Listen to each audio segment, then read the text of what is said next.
चलिए आज हम जानेंगे भारत में अंग्रेजों के द्वारा शुरू किए गए रैयतवाड़ी भूव्यवस्था के बारे में।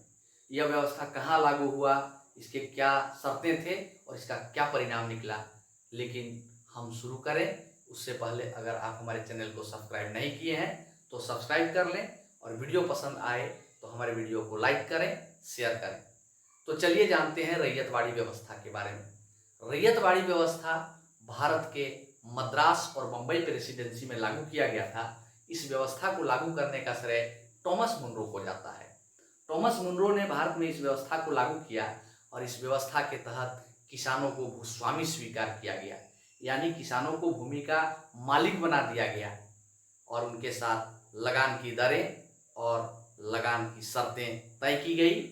तय शर्तों के अनुसार किसानों को कुल उपज का आधा हिस्सा अंग्रेजों को कर के रूप में देना पड़ता था और आधा हिस्सा वे अपने पास रखते थे, जिससे उनकी जीविका चलती थी, परिवार का भरण पोषण होता था और कृषि कार्य भी उसी से वे करते थे।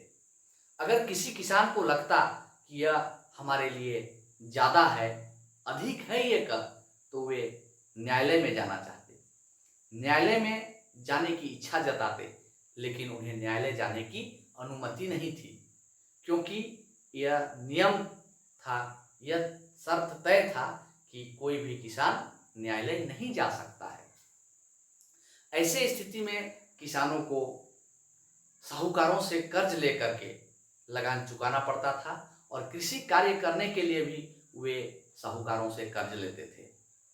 उनकी स्थिति दयनीय होती चली जा रही थी। कर्ज लेकर के इस तरह का लगान चुकाना और कृषि कार्य करना उनके लिए एक मुश्किल भरा काम था। अगर कोई किसान कर नहीं चुका सकता तो उन्हें जेल की यातनाएं भी झेलनी पड़ती थी। साथ ही साथ जमीन का मालिकाना हक भी उनसे छीन जाता था। इस तरह से किसान मुश्किल में थे।